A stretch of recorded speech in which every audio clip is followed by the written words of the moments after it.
আপনারা তো অনেক রকমের শর্মা খেয়েছেন, একবার এই রকম শর্মা বানিয়ে খেয়ে দেখেন। আসসালামু আলাইকুম এভরিওয়ান, আপনারা সবাই কেমন আছেন? তো আজকে রেসিপি এগ শর্মা। তো এর জন্য আমি প্রথমেই ডিমটা নিয়ে নিছি, এখানে 6টা ডিম নিছি। এখন এর মধ্যে দিয়ে দিব আমি স্বাদ মতো লবণ, হাফ চামচ দিব গোলমরিচ গুঁড়া।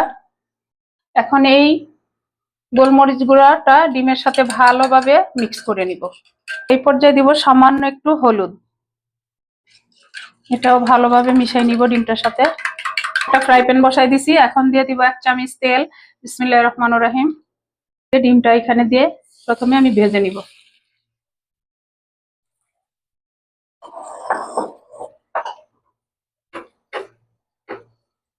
আজকের এই এগ শর্মাটা বিকেলের নাস্তায় জাস্ট জমে যাবে। তো প্লিজ আমার ভাই বোনেরা, আপনারাও আমার রেসিপিটা ফলো করে বাসায় বানাবেন, সবার সাথে এনজয় করবেন। এখন ডিমটাকে আমি এইভাবে ফোল্ড করে নিব। এই যে ডিমটাকে এইভাবে ফোল্ড করে নিলাম। এই যে দেখেন, এই যে দেখেন ডিমটা ভাজা হয়ে গেল। এখন ডিমটাকে আমি নামাই নিব। এখন এগ শর্মা বানানোর জন্য আমি এই ডিমটাকে এইভাবে কেটে নিব।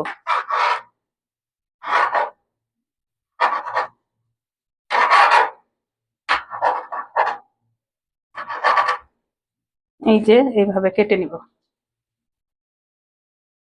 যেমন চিকেনটা কাটা হয়, চিকেনটা থাকে যে রকম, সেম ওই রকমই হবে। এই যে দেখেন, এই যে ডিমগুলাকে এইভাবে কেটে নিলাম। এখন আমি এই ডিমগুলা সাইডে রেখে প্রথমে শর্মার জন্য রুটিটা রেডি করে নিব।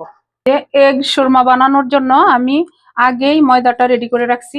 এই যে ময়দা গুলা কিন্তু আমরা সবাই পারি, এর জন্য আর এটা শেয়ার করলাম না। তো এখন আমি রুটিটা বানানো শুরু। এই যে একটা বোর্ড নিয়ে নিলাম, এর মধ্যে আমি রুটিটা প্রথমে বেলে নিব।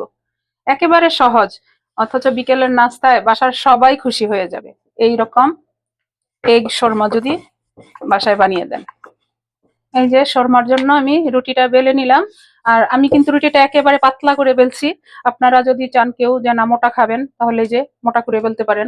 আমার বাসায় পাতলাটাই পছন্দ করে, শর্মাতে কিন্তু পাতলা রুটিটাই ভালো লাগে। এই যে এগ শর্মা গুলা বানানোর জন্য আমি তাওয়াটা বসাই দিছি, চুলাটাও জ্বালাই দিছি। এখন রুটিটা দিয়ে দিব। এখন রুটিটাকে উল্টাই দিব। আর আমরা কেউ চাইলে কিন্তু বাহির থেকে রুটিটা কিনে এনে এই এগ শর্মাটা বানাই নিতে পারি। তো আমি বাহির থেকে আনলাম না, ঘরেই রুটিটাও বানাই নিলাম, আপনাদের সাথেও শেয়ার করলাম। এবার উল্টাই দিব আবার। বাসায় রুটিগুলা বানাই নিলে শর্মাটা অনেক ভালো লাগে। নিজের হাতে সবকিছু হাইজেনিক ভাবে বানাই নিলাম, তাই না? এই যে রুটিটা ভাজা হয়ে গেল, এখন এই যে নামাই নিব। এখন আমি এগ শর্মাগুলা বানানো শুরু করব। এর জন্য নিয়ে নিলাম রুটি, থাকবে এই যে ডিম। দেখেন তো, মনে হচ্ছে না যেন চিকেনের টুকরাগুলা? দেখেন, আপনারা অবশ্যই বাসায় বানাবেন। আর একটু বেশি করেই দিব, বাচ্চারা যেহেতু খাবে, মন ভরে খাক, তাই না?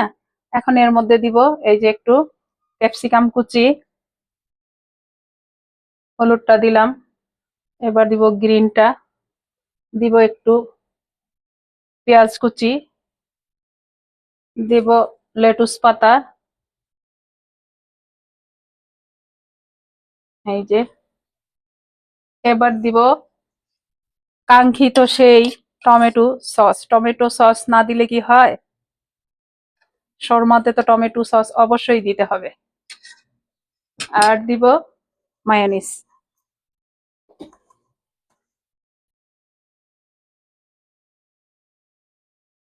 এই যে দেখেন, এখনই কিন্তু মুখে পানি চলে আসতেছে। এখন নিব এইভাবে ফোল্ড করে।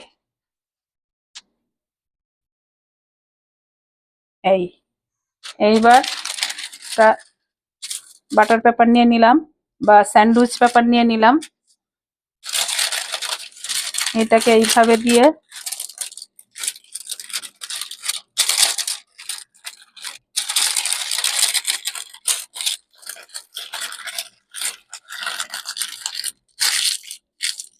এই যে হয়ে গেল আজকে আমার এগ শর্মা। তো এখন এইভাবে সবগুলা বানাবো। এই যে দেখেন, মাশাল্লাহ মাশাল্লাহ বানিয়ে নিলাম এগ শর্মা। এইরকম শর্মা যদি বিকেলের নাস্তায় থাকে, বাচ্চা বড় সবাই ফিদা হয়ে যাবে। তো এর সাথে দিয়ে দিলাম একটা গোলাপ ফুল। দেখেন মাশাআল্লাহ। এখন আমি তো আপনাদের সাথে A to Z শেয়ার করলাম যে কিভাবে আমি আজকে এগ শর্মাটা বানাই নিলাম। আর একের ভিতরে দুই, আমি কিন্তু রুটি বানানোটা বা রুটি সেকাটাও আপনাদের সাথে শেয়ার করলাম। তো এখন আমি একটা শর্মা আপনাদেরকে দেখাই খেয়ে। আপনাদেরকে তো খাওয়াতে পারবো না, আমি নিজেই খাবো। বিসমিল্লাহির রহমানির রহিম।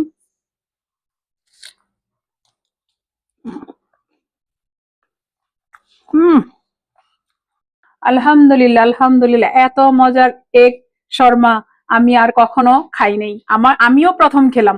তো আমার প্রিয় ভাই বোনেরা, আপনারাও একবার ট্রাই করে দেখেন, তখন বুঝতে পারবেন যে এই এগ শর্মাটা খাওয়ার কত মজা। আর এখন থেকে খাবো না চিকেন শর্মা, এখন থেকে এগ শর্মাটাই বাসায় সবাই খাবো আর সবার সাথে এনজয় করব। তো যাই হোক, একেবারে ঘরোয়া উপকরণ দিয়ে আমি বিকেলের নাস্তাটা জমজমাট বানিয়ে নিলাম। এখন আমি আপনাদের কাছ থেকে বিদায় নিব। আবার নতুন কোনো রেসিপি নিয়ে আসবো। আল্লাহ হাফেজ।